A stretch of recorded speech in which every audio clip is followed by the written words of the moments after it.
जय श्री कृष्ण। बात हो रही थी अंतिम अध्याय की। पड़ाव पर पहुंच गए अंतिम 18वां अध्याय। और वैसे देखा जाए तो 15वें अध्याय में ही बात पूरी हो गई थी भगवान की। इति गुह्यतम शास्त्रमिदं मुक्तम मया नघ। कहा था भगवान ने जो कुछ कहना था। क्या कहना था? मूल तत्व क्या था कि तू मेरा अंश है, ना तू करता है ना तू करने वाला है, तू मेरा अंश है और तेरा अंतिम कार्य मुझे आकर प्राप्त होना है। इसके अलग अलग मार्ग है। ज्ञान मार्ग है, भक्ति मार्ग है, योग है, कर्म योग है, और यह सब चर्चाएं चल रही थी। फिर बीच में अनेक बातें भी आती गई, हमने सब देखा है। हमने स्थितप्रज्ञ के लक्षण भी आ गए, दैवी संपद विभाग योग भी आ गया, विभूति दर्शन भी हो गए, विश्व दर्शन भी, विश्वरूप दर्शन भी हो गया। क्योंकि हर एक बात को समझाते समय उसके अनुषंग से, उसके संदर्भ के कारण भगवान और भी अन्य चीज़ें, ताकि और अच्छे से समझ में आ सके, इसको विस्तार से बताते गए। फिर क्या शेष बचा? अंतिम अध्याय तक आने पर भी अब क्या शेष रहा?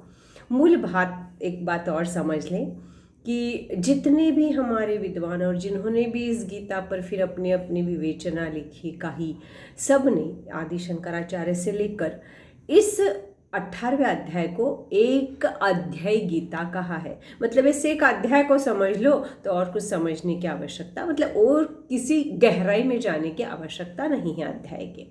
पर मूल तत्व क्या है और बातों को थोड़ा बहुत जाना है तो यह एक अध्याय गीता बहुत आसानी से पूरी समझ में आ सकती है। यह एक बात है।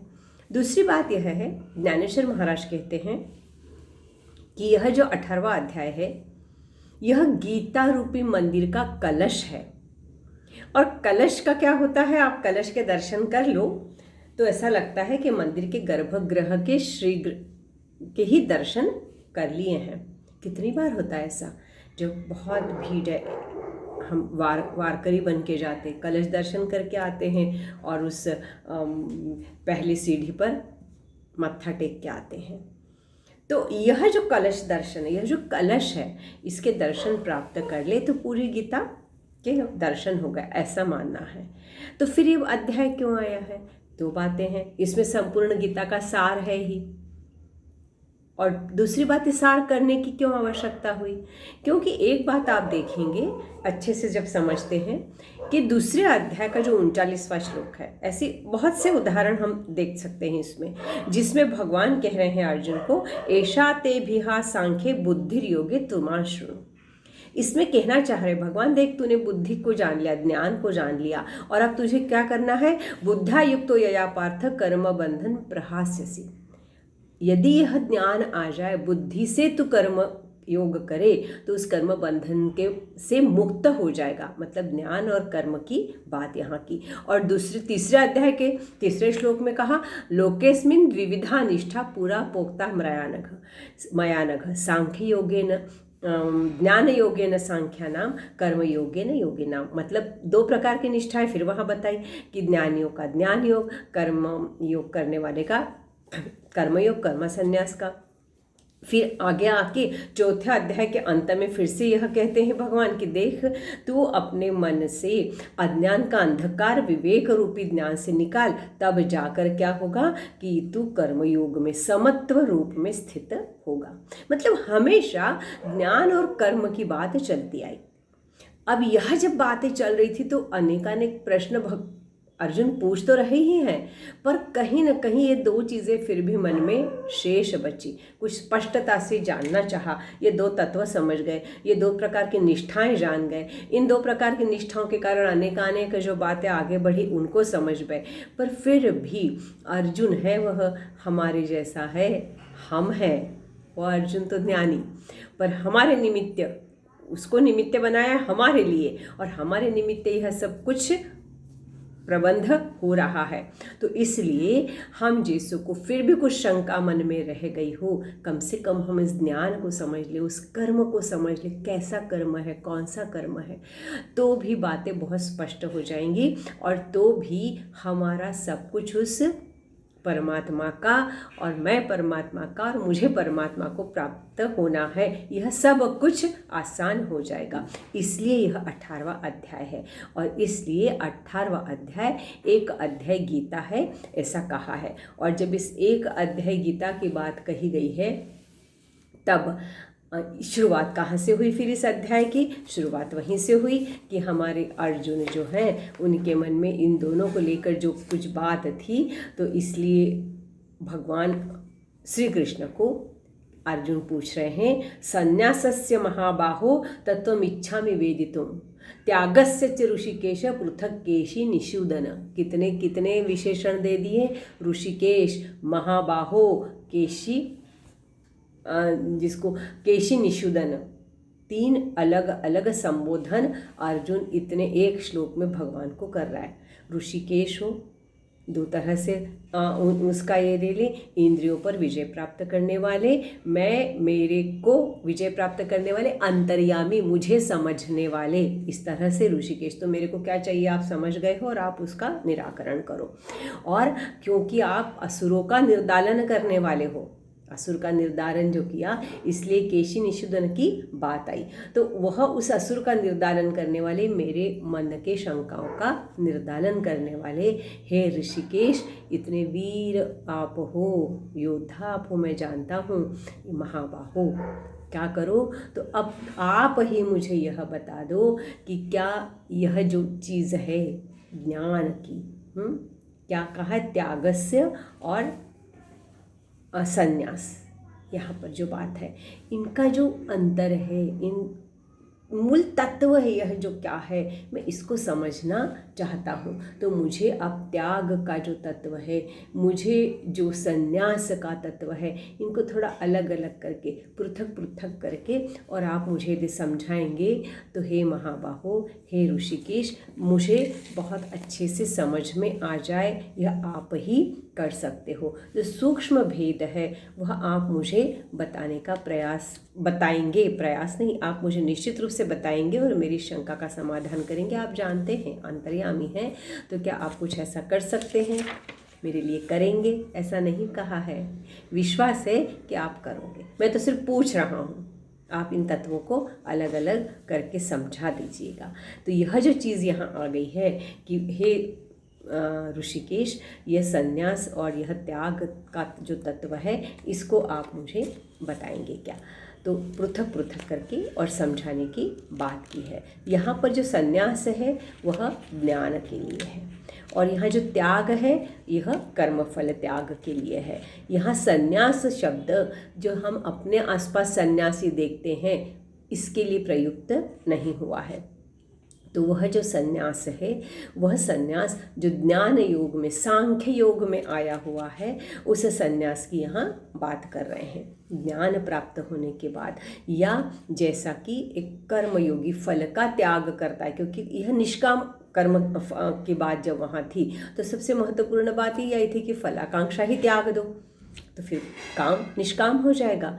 तो उस त्याग की बात है। तो इन दोनों में क्या कुछ अंतर है? सूक्ष्म सा अंतर है। मुझे यह बात आप बताएंगे, यह बात आप समझाएंगे क्या? यहाँ पर अर्जुन का प्रश्न था।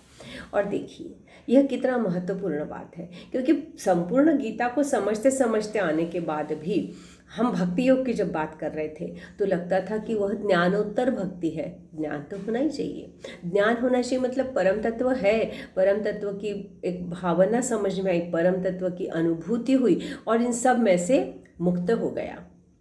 तो वह लेने के बाद मैं संसार में क्या करूँगा? तो संसार में रहकर कर्म तो करना ही है। कर्म करते हुए उस परम तत्व को जानने के बाद मेरा क्या होगा? मैं कैसे कर सकता हूँ? मैं क्या करूँगा? यह जो एक संक्षिप्त बात है, क्योंकि भक्ति भी ज्ञान के बाद ही होने वाली है। और योगी बनना, जिस तरह से तप करके शरीर को तपा के, और वह जो पूरे अष्टांग योग की बात भगवान ने यहाँ कही, या जिस तरह से साधना समाधि तक की बात फिर हम उस अष्टांग योग से जाकर कहते वो थोड़ा कठिन है, वह नहीं हो रहा है। और ज्ञान यदि नहीं होता है तो त्याग वाली बात हम कर सकते हैं क्या, इस तरह से कहीं हमारे लिए यह थोड़ा और स्पष्ट हो जाए, इस दृष्टि से शायद यह प्रश्न यहाँ अर्जुन ने किया है। और भगवान इसके बारे में क्या कहते हैं, तो भगवान ने जब शुरुआत की है, दूसरा और तीसरा जो श्लोक है इसको हम देखते हैं तो फिर आगे जाना बहुत आसान हो जाएगा। मूलतः क्या कहा भगवान ने यहाँ पर, क्योंकि भगवान जानते हैं कि ये सब कैसे थोड़ा कन्फ्यूजिंग है, थोड़ा असमंजस में डालने वाला है। क्यों, इतना सब होने के बाद अर्जुन क्यों पूछ रहा है, तो कहीं असमंजस में डालने वाला है क्या, कन्फ्यूजिंग है क्या, किसी ने कुछ कहा है किसी ने कुछ कहा है, ऐसा तो नहीं है, शायद ऐसा ही है। इसलिए भगवान इन दो श्लोकों में क्या कहना चाह रहे हैं कि देखो अर्जुन, मैं जिस तरह से बात कर रहा हूँ कि कुछ लोग, भगवान यहाँ ये कहते हैं कि अलग अलग विद्वानों के मत दे रहे हैं, भगवान पहले खुद का नहीं बता रहे हैं, खुद की बात नहीं कर रहे हैं। इन दो श्लोकों में भगवान बता रहे कि अलग अलग लोग अलग अलग तरह से, अलग अलग प्रकार से और बात करते हैं कि क्या संन्यास है और क्या फल त्याग की बात है, त्याग क्या है। तो कुछ विद्वान जो है वह काम्य कर्मों का त्याग करते हैं, वह कहते हैं कि यदि काम्य कर्मों का त्याग कर दो तो वह संन्यास है। काम्याना कर्मणानाम न्यासम संन्यासम कवयो विदुः। काम्य कर्म, अब काम्य कर्म मतलब क्या है, जिनसे कि हमको किसी की चीज़ की प्राप्ति होने की बात है, या हम प्राप्त करने के लिए इच्छा धर के और हम कोई कर्म करते हैं, उस कर्म का त्याग करना। ऐसे काम्य कर्मों का त्याग करना, इष्ट की प्राप्ति के लिए, अनिष्ट की निवृत्ति के लिए, किसी भी लिए जब हम कर्म करते हैं, ऐसे कर्म का हम त्याग कर दें तो क्या होगा, वह संन्यास हो जाएगा। और दूसरे क्या कह रहे हैं कि कुछ विद्वान, ऐसा भगवान विद्वानों की बात कर रहे हैं, विद्वान क्या कहना चाहते हैं, कुछ कहते हैं कि संपूर्ण कर्मों के फल की इच्छा का त्याग करना यह सही अर्थों में त्याग है। यहाँ त्याग की बात कर रहे हैं। यदि हम कर्म का ही त्याग कर दें, काम्य कर्म का, तो वह क्या है, संन्यास है। यदि हम किसी भी प्रकार के कर्म फल का ही त्याग कर दें तो वह त्याग है, ऐसा कुछ विद्वान कहते हैं। कुछ विद्वान क्या कह रहे हैं कि नहीं, देखो ऐसा करो कि जो त्याज्य ऐसे कर्म हैं जो कि दोष देने वाले, ऐसे दोषपूर्ण कर्मों को छोड़ दो। कर्मों के दोष लगता है हमको यदि, या कर्म के फल में हम फंस जाते हैं, तो क्या करें हम कि संपूर्ण कर्मों के को ही दोष मानकर छोड़ दें। तीसरे विद्वान क्या कह रहे हैं कि संन्यास कब होगा, यदि हम कर्मों को ही छोड़ दें, क्योंकि उस कर्म के कारण फल की आसक्ति, फल में जाना, फल का त्याग करने के प्रयास करना, तो यह इतना प्रोसीजर लंबा सा हो जाए कर्म करने के साथ, तो फिर उस कर्म के दोष की बात जब है कि उसके छूटना है, तो सबसे अच्छी बात क्या है कि कर्मों को ही दोष मानकर छोड़ दो। तो कर्मों को छोड़ना सभी प्रकार के, अरे नित्य है ना, हमने देखा नित्य नैमित्तिक कर्म तो है ही ना, कैसे सबको छोड़ दो, बाकी सबका संन्यास ले भी लो, पर नित्य नैमित्तिक का कैसे करेंगे। तो भी कुछ विद्वान चाह रहे हैं कि भाई कर्मों को दोष मानकर कर्मों को ही छोड़ दो तो वो संन्यास होगा। और कुछ ऐसा कह रहे हैं कि देखो भाई कर्म तो करना चाहिए, तो कौन से कर्म छोड़ भी दो, पर कौन से, यज्ञ दान और तप रूप कर्मों का त्याग मत करो। यज्ञ करना, दान करना, तप करना है तो कर्म करना ही चाहिए, मतलब नित्य कर्म के साथ नैमित्तिक रूप में इन कर्मों को तो करना ही चाहिए, सब कर्मों का तो त्याग नहीं हो सकता। तो ऐसे चार लोग चार तरह से बात करके, और दो तरह से संन्यास और दो तरह से कर्मों के फल की त्याग की बात कर रहे हैं। तो यह जो बातें हो रही है, यह भगवान कह रहे हैं अर्जुन को कि देखो कुछ मत ऐसे विद्वान, कुछ विद्वान ऐसा कह रहे, मतलब श्री कृष्ण के पहले भी यह बातें हो चुकी है, वेदोपनिषद से आया, उस पर भी अनेकों ने चर्चा हुई है, और श्री कृष्ण ने यह कहा है। ऐसा जब है तो कुछ ऋषि मुनियों, जो वेद है उस वेदों में इस तरह से कुछ का लिखना, क्योंकि ऋषियों ने उनको लिखा, बोला है भगवान के, वो गूढ़ार्थ निश्वास जिसको कहा, और ऋषियों ने उसको शब्द रूप में लिया, तो ऐसे समय में शायद कुछ ऐसा लिखा गया हो इसके बारे में, तभी कृष्ण कह रहे हैं कि कुछ विद्वानों का ऐसा कहना, कुछ विद्वानों का ऐसा कहना है। और फिर भगवान कहते हैं कि देखो अर्जुन, यह सब तो है, पर मैं अब तुम्हें मेरा मत बताऊंगा, और मैं जो बताऊंगा उसको तुम समझ लो। तो क्या है, निश्चयं शृणु मे तत्र त्यागे भरतः सतमः, त्यागो ही पुरुष व्याघ्र त्रिविध संप्रकीर्तितः। त्याग 3 प्रकार का है, और उस 3 प्रकार के त्याग की बात मैं करूँगा और तब संन्यास तक आ जाऊँगा। और यदि यह समझ लो तो यह 18वां अध्याय एकाध्यायी गीता हो जाएगी। और हमें तो त्याग को समझना फिर से एक बार ज़रूरी हो जाता है। तो देखते हैं कल, और आने वाले 2 या 3 हमारे इसमें हम 18वां का कलश दर्शन पूरा कर लें। जय श्री कृष्ण।